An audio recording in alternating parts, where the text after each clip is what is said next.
Hello friends, welcome to my channel. అందరూ ఎలా ఉన్నారండి? నేనైతే చాలా బాగున్నాను.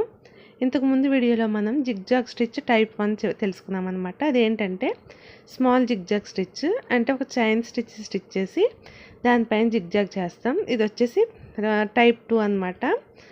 ఇది వచ్చేసి లాంగ్ జిగ్జాగ్ స్టిచ్ అనమాట. ఈ విధంగా ఉంటుంది. ఫస్ట్ టైప్ ఏంటంటే చిన్న చిన్నగా కుడతామండి. ఇది వచ్చేసి పెద్ద జిగ్జాగ్ వేస్తామన్నమాట. దూరంగా కుడతాము చైన్ అనేది. అది ఎలాగో ఒకసారి చూద్దాం. ఫస్ట్ టైప్ వచ్చేసి చూసారు కదా, ఈ విధంగా వేసామన్నమాట. ఇంతకుముందు వీడియోలో చెప్పిన జిగ్జాగ్ స్టిచ్ ఈ విధంగా వేసాము. ఇక్కడ ఈ విధంగా వేసినప్పుడు ఏంటంటే ఇప్పుడు లాంగ్ వేసినప్పుడు ఈ విధంగా వచ్చేస్తుంది. అదే చిన్న చిన్న జిగ్జాగ్ చేస్తే మనకి ఈ విధంగా రాదు. ఇంత లాంగ్ వేసినప్పుడు ఈ విధంగా వస్తుంది కదా. దీనికోసం మనం ఏం చేయాలి అంటే ప్రతి చైన్ స్టిచ్కి లాక్ వేసేసుకోవాలన్నమాట.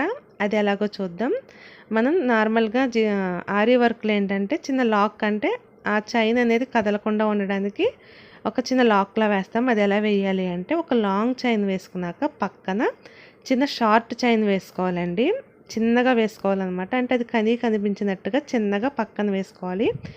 ఈ విధంగా వేసుకోవాలి. ఇప్పుడు చూడండి, ఈ విధంగా వేసుకున్నప్పుడు ఏమవుతుందంటే ఈ లాంగ్ చైన్ ఉంది కదా, ఇది ఇంకా కదలదన్నమాట. అంటే ముందుకు రావడం ఆ విధంగా జరగదు. అక్కడికి లాక్ పడిపోతుంది.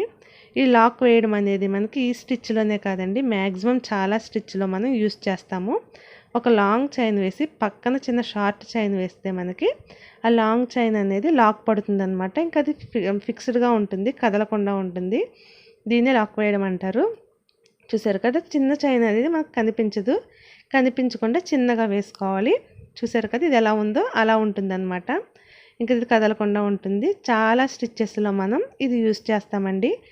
ప్యాడెడ్ లోడ్ స్టిచ్ కానీ ఇంకా చాలా రకాల స్టిచ్చెస్లో మనం ఈ లాక్ వేయడం అనేది యూస్ చేస్తాం. సో ఈ విధంగా వేసుకోవాలన్నమాట.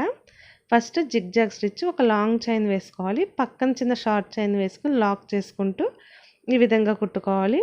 అదే కనుక మీరు కట్ వర్క్ కుట్టే జిగ్జాగ్ స్టిచ్ ముందు వీడియోలో చెప్పాను కదా, అంటే ఒక చైన్ వేసి దానిపైన జిగ్జాగ్ చేయడం. దానికి వచ్చేసి మనం ఈ విధంగా లాక్ వేయన అవసరం లేదు, డైరెక్ట్గా జిగ్జాగ్ కుట్టేయాలి. ఎందుకంటే చిన్న చిన్నగా కుట్టినప్పుడు పెద్ద ప్రాబ్లం ఉండదు అనమాట.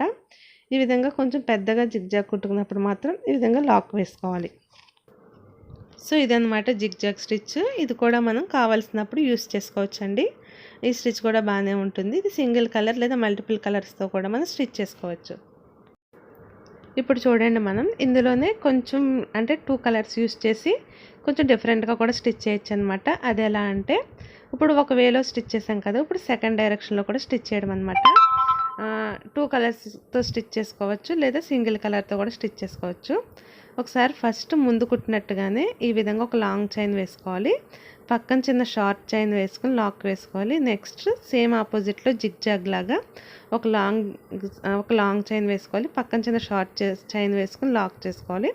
ఇదే విధంగా ఫస్ట్ కుట్టినట్టుగా మనం టోటల్గా కుట్టుకోవాలండి. ఈ విధంగా స్టిచ్ చేసుకోవాలి.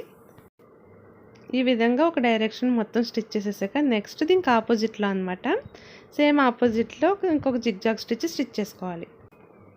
అదేమైందంటే బై మిస్టేక్ వీడియో రికార్డ్ అవ్వలేదండి, నేను సరిగా చూసుకోలేదు. చూసారు కదా, వేరే కలర్తో దానికి ఆపోజిట్ డైరెక్షన్లో సేమ్ ఈ మిడిల్కి స్టిచ్ చేసుకోవాలన్నమాట. వీడియోలో చూపిస్తున్నట్టుగా. ఇది వచ్చేసి సెకండ్ టైప్. ఈ విధంగా ఆపోజిట్ డైరెక్షన్లో దానికి ఆపోజిట్లో ఇంకో కలర్ ఆర్ సేమ్ కలర్తో మనం జిగ్జాగ్ స్టిచ్ చేసుకోవచ్చు. ఇది వచ్చేసి జిగ్జాగ్ స్టిచ్ సెకండ్ టైప్ అండి. ఇది కూడా మీరు బాగా ప్రాక్టీస్ చేయండి. నెక్స్ట్ వీడియోలో నేను ఇంకొక స్టిచ్తో మీ ముందుకు వస్తాను.